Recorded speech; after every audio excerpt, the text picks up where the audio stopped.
Après les funérailles de mon mari, je l'ai trouvé attendant devant notre porte. Le visage pâle, il a crié, « Nous devons fuir maintenant ». Quand j'ai dit, confuse, « Tu es censé être mort », il m'a attrapé la main et a dit, « Monte dans la voiture maintenant ». La vérité terrifiante qu'il m'a révélée était.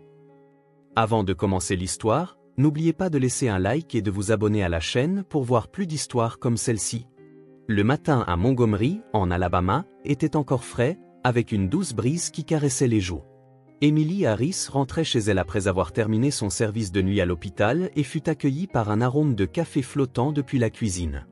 Son mari, David, lui préparait le petit déjeuner. « Tu as l'air fatigué, chérie », dit David en se retournant avec un sourire tendre pour sa femme éreintée. On dirait que la nuit a été rude. Emily enfouit son visage dans le torse de son mari. Marié depuis 3 ans, il savourait encore la douce période des jeunes mariés. Dans les bras de David, elle sentit la fatigue de sa longue nuit de garde à l'hôpital se dissiper. Emily travaillait comme infirmière dans l'unité de soins intensifs de l'hôpital général local. Bien que la tension de travailler dans un lieu où elle était confrontée à la vie et à la mort fût intense, elle trouvait une profonde satisfaction à veiller sur le rétablissement des patients. « Pendant que tu travaillais dur, j'ai eu de bonnes nouvelles à l'entreprise », dit David en caressant les cheveux de sa femme. Un nouveau client nous a approchés avec un gros projet. C'est une refonte complète du système bancaire local. Harris Technologies, l'entreprise que David dirigeait, était devenue l'une des principales sociétés informatiques de la région au cours des 5 dernières années. Ce qui avait commencé comme un petit bureau avec seulement 2 personnes était maintenant une entreprise de 20 employés. Le caractère honnête et les compétences techniques solides de David étaient très appréciés, lui valant la confiance profonde des entreprises locales. Un après-midi de week-end, le couple rendit visite à la famille de David. Dans le jardin, sa mère, Margaret, s'occupait de sa roseraie soigneusement entretenue. Margaret était active dans le bénévolat auprès d'organisations caritatives locales et était connue dans le quartier comme la fiable Madame Harris. « Emily, tu dois être fatiguée. Comment ça se passe à l'hôpital ?» demanda Margaret à sa belle-fille en retirant ses gants souillés de terre. « David me dit toujours tout ce que tu fais pour tes patients. » « Merci, » dit Emily, le cœur réchauffé par les paroles aimables de sa belle-mère. Margaret avait toujours chéri sa famille et traitait Emily comme sa propre fille. Dans le salon, le frère de David, Robert, aidait son fils à faire ses devoirs. Robert travaillait avec ferveur dans une agence d'assurance locale et était un bon père de famille typique. Avec sa personnalité méthodique, il créait toujours une atmosphère paisible lors des réunions de famille. « David, ce projet de banque a l'air incroyable », dit Robert, sincèrement heureux du succès de son jeune frère. Ça pourrait même faire la une du journal local. De la cuisine parvenait le rire éclatant de sa belle-sœur, Suzanne. Âgée de 33 ans, Suzanne était mère au foyer, élevant 2 enfants et animant toujours les conversations familiales. Son mari, James, avait également une personnalité douce et était devenu un élément indispensable des rassemblements de la famille Harris. « Emily, viens m'aider », appela Suzanne. « J'ai fait une tarte aux pommes aujourd'hui, ta préférée. Préparons le dessert ensemble. » Le soir venu, tout le monde se rassembla autour de la table à manger. Le repas fait maison de Margaret était servi, et la conversation familiale chaleureuse se poursuivit. De la croissance de l'entreprise de David aux expériences d'Emily à l'hôpital, en passant par les histoires d'école des enfants, les sujets de conversation quotidiens ne manquaient pas. « À l'avenir, nous aimerions aussi avoir des enfants », murmura timidement Emily, ce qui fit briller les yeux de Margaret. « Ce serait merveilleux. J'ai tellement hâte d'entendre la voix d'un bébé résonner dans cette maison. » Robert et Suzanne exprimèrent également leur accord, et il était clair que toute la famille soutenait de tout cœur l'avenir du couple. Sur le chemin du retour, dans la voiture, Emily prit la main de David.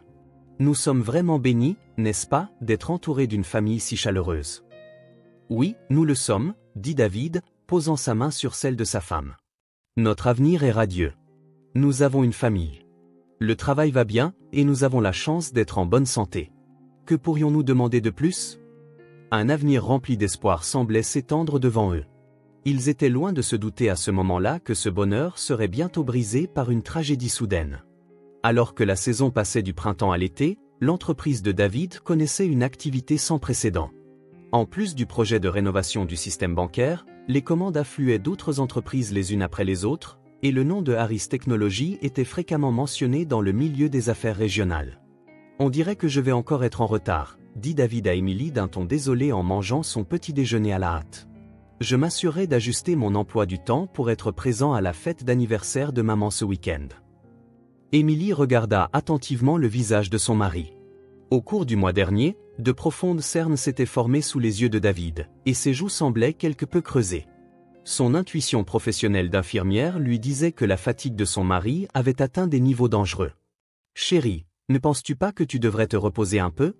Je suis heureuse que l'entreprise réussisse, mais je m'inquiète pour ta santé. » « Je vais bien », balaya David d'un revers de main l'inquiétude de sa femme. « C'est le moment crucial pour foncer. Si nous réussissons ce grand projet, les fondations de l'entreprise seront beaucoup plus stables.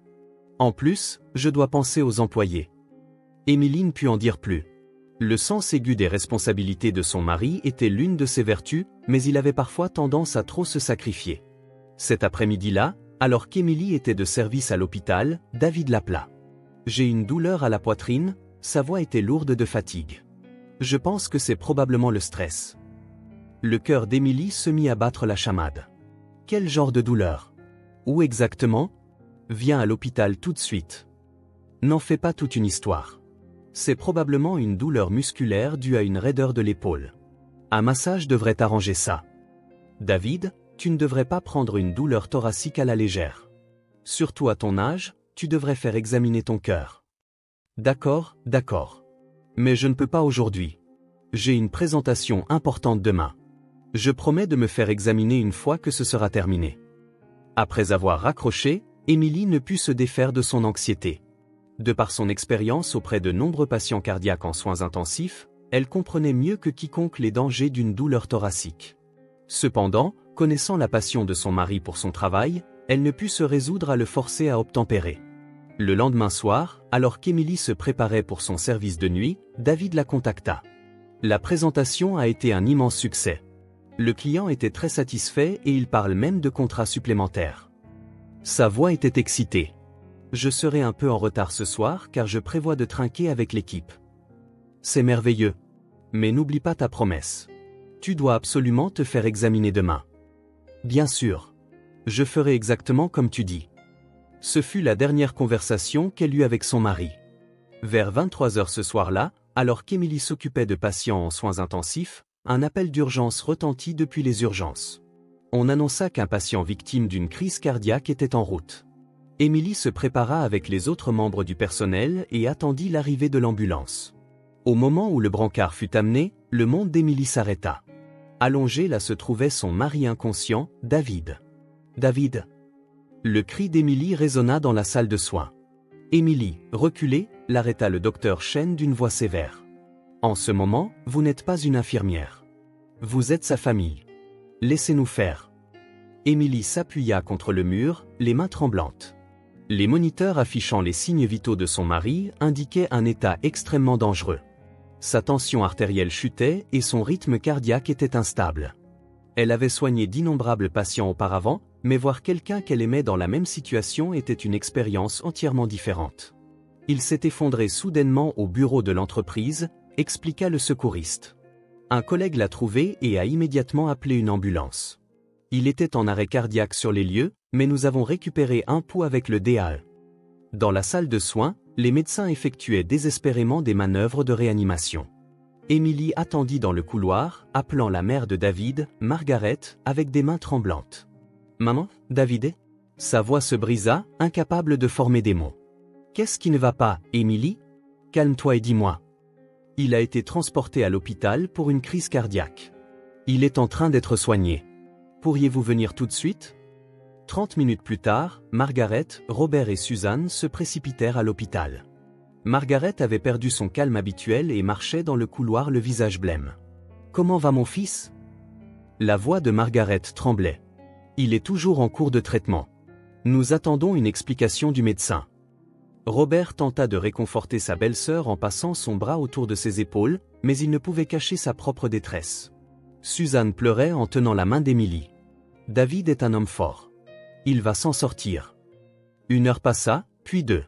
Juste après 2 heures du matin, le docteur Chen sortit enfin de la salle de soins. Au moment où Émilie vit son expression, elle comprit que la pire des nouvelles allait arriver. « Chers membres de la famille, La voix du médecin était lourde et remplie de fatigue. Nous avons tenté tous les traitements possibles, mais... Les genoux d'Émilie cédèrent. Robert la soutint rapidement. Je suis désolé. À 2h17, nous avons confirmé le décès de David Harris. Le cri de Margaret résonna dans le couloir. Suzanne s'effondra également en larmes, et Robert se mordit la lèvre pour retenir ses larmes. La cause du décès est un infarctus aigu du myocarde. Il a probablement été déclenché par le surmenage et le stress. Il n'a ressenti aucune douleur à la fin. Les jours suivants furent remplis de chagrin et de démarches administratives. Obtenir le certificat de décès, rencontrer l'entreprise de pompes funèbres, contacter les employés de l'entreprise et publier l'avis de décès dans le journal. La section économique du journal local publia un article avec le titre « Mort soudaine d'un jeune chef d'entreprise », louant les réalisations et le caractère de David. L'article déclarait « Le décès de cet entrepreneur prometteur qui a contribué au développement économique régional a choqué de nombreuses personnes ». Les funérailles étaient prévues pour le vendredi à 10h à l'église Saint-Paul, l'église la plus prestigieuse de la ville. Plus de 200 personnes étaient attendues, y compris des associés de David, des collègues d'Émilie de l'hôpital, des voisins et des amis d'université venant de loin. Tant de gens aimaient David, réalisa Émilie en recevant les appels de l'entreprise de pompes funèbres, et elle connaissait le caractère merveilleux de son mari. Margaret organisa les préparatifs des funérailles tout en pleurant « Mon fils a vraiment vécu une vie admirable ». Robert et Suzanne coopérèrent également aux préparatifs, chacun gardant près de son cœur ses sentiments pour son frère. La veille des funérailles, Émilie s'assit seule devant le portrait de son mari. C'était encore une réalité incroyable. La personne qui prenait le petit déjeuner avec elle il y a à peine 3 jours, discutant de projets d'avenir, n'était plus de ce monde. Pourquoi n'ai-je pas insisté plus fermement pour qu'il se fasse examiner? Les remords l'envahirent. En tant qu'infirmière, en tant qu'épouse, j'aurais dû pouvoir faire plus. Mais les regrets ne pouvaient pas remonter le temps. Elle devait surmonter les funérailles de demain et affronter la réalité de vivre sans David, une réalité qui pesait lourdement sur les épaules d'Émilie. Le lendemain matin, l'église Saint-Paul était enveloppée d'une profonde tristesse. La douce lumière filtrant à travers les vitraux illuminait l'autel décoré de la photographie de David. Émilie était assise au premier rang, le visage couvert d'un voile noir, écoutant l'éloge funèbre chaleureux du pasteur. David Harris était un jeune entrepreneur qui a grandement contribué à cette communauté, la voix du pasteur résonnait dans toute l'église. Mais sa véritable grandeur ne résidait pas dans son succès en affaires, mais dans son cœur qui aimait sa famille et ses amis. Tant de gens s'étaient vraiment rassemblés à l'église.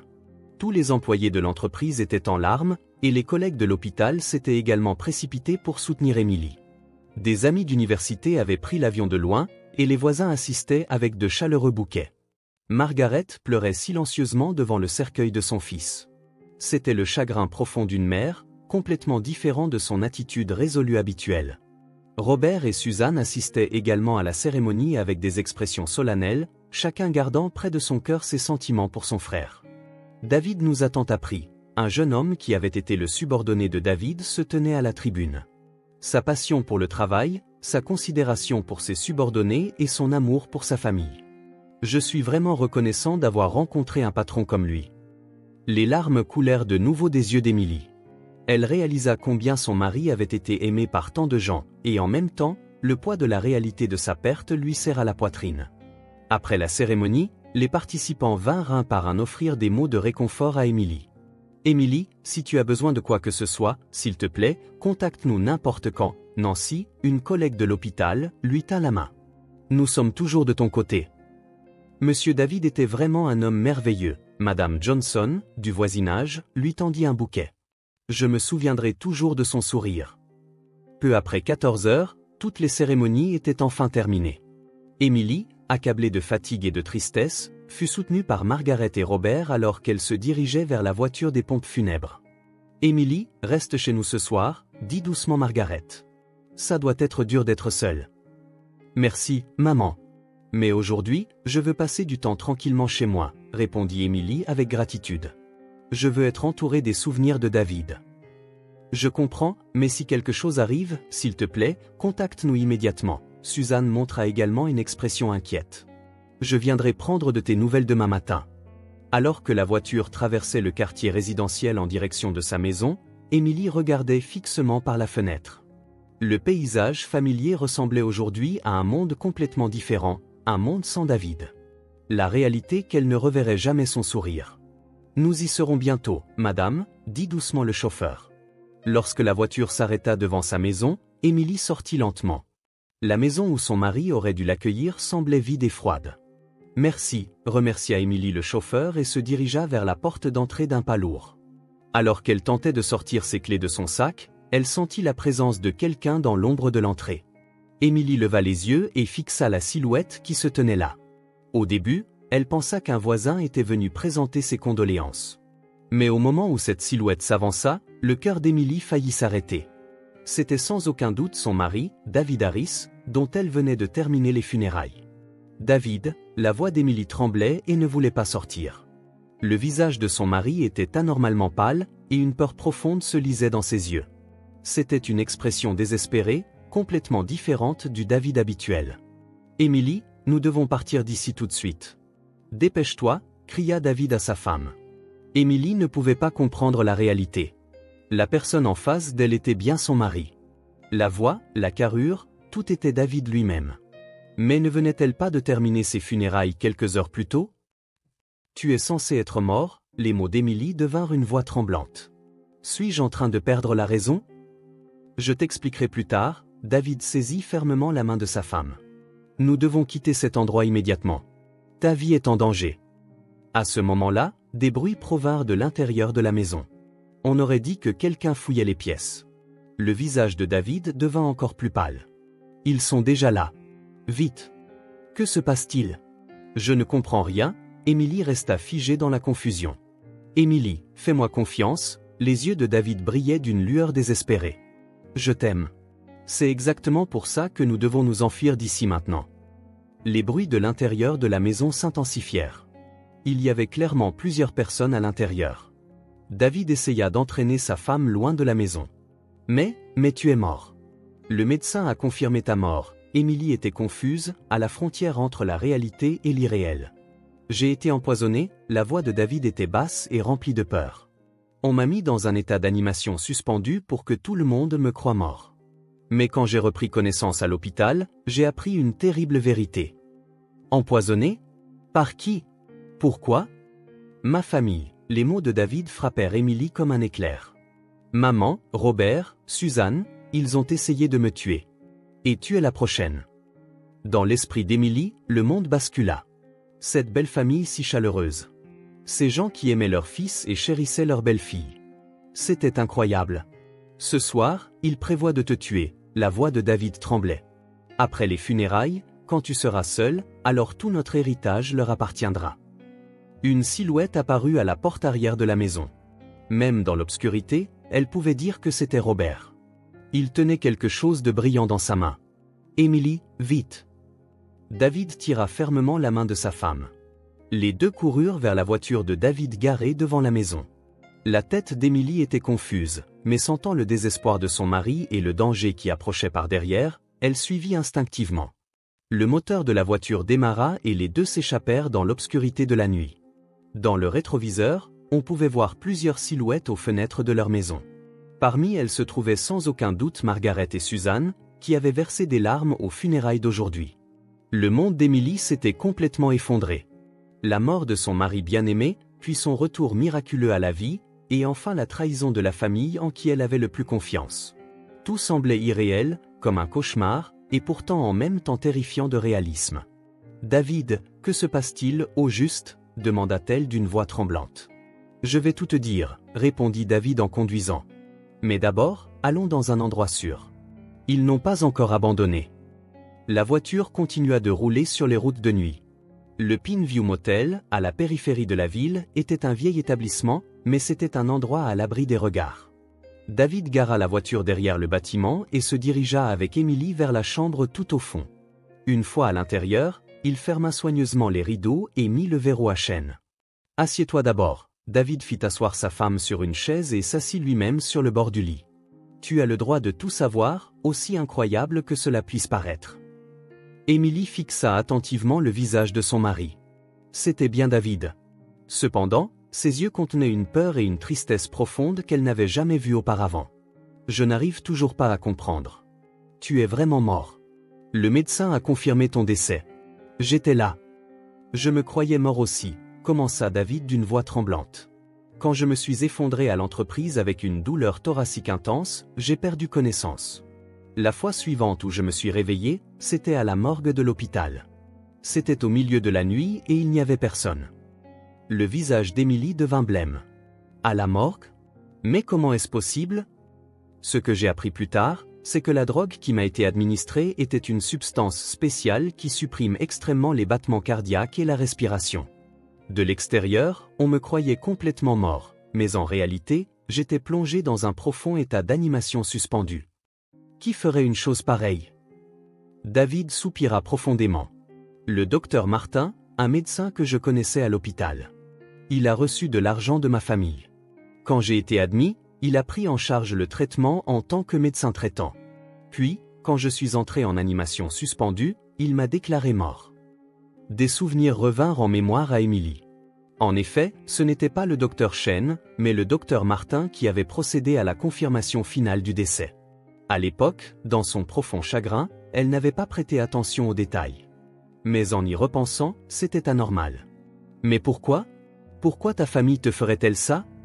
L'argent, Émilie, la voix de David était amère.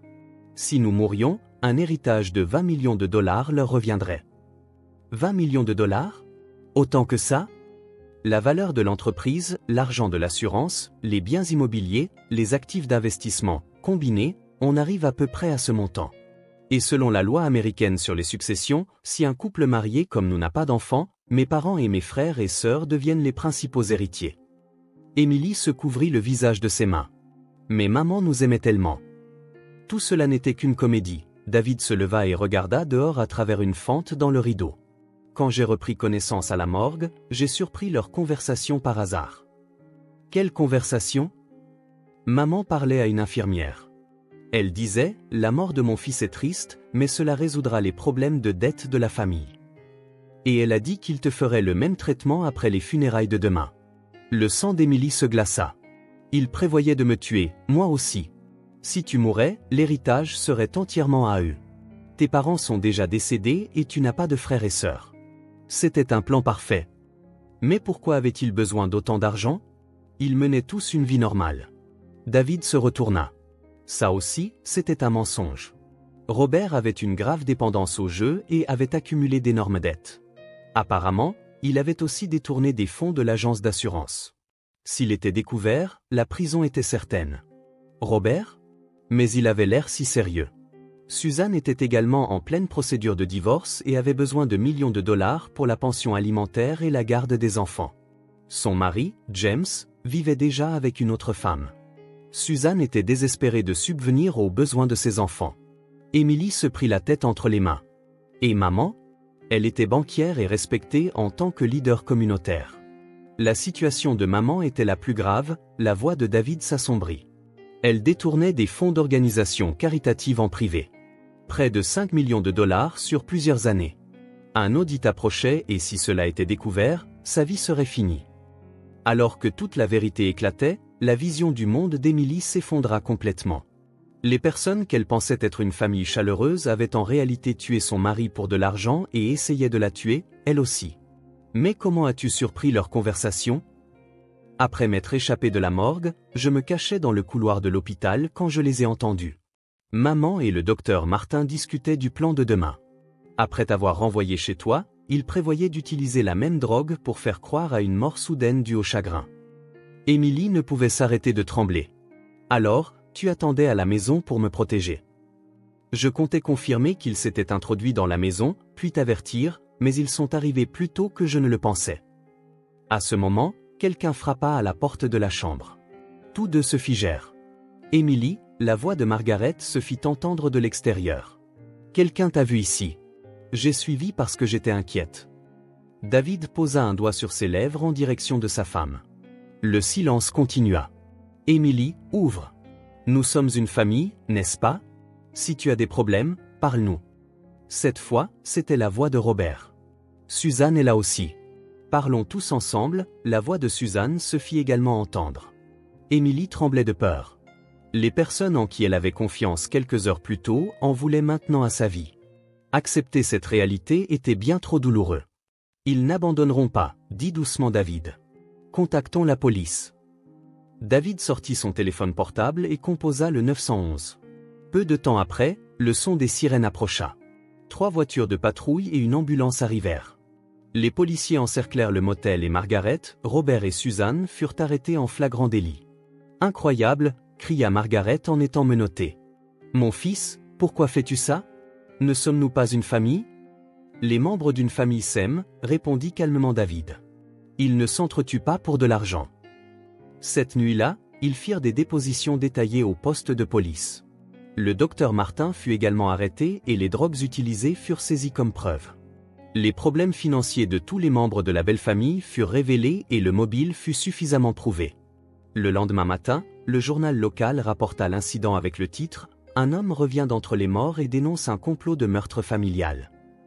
L'arrestation de Margaret Harris, qui jusqu'à la veille était une leader communautaire, de Robert, qui avait été un agent d'assurance sérieux, et de Suzanne, une mère de 2 enfants, choqua profondément la ville.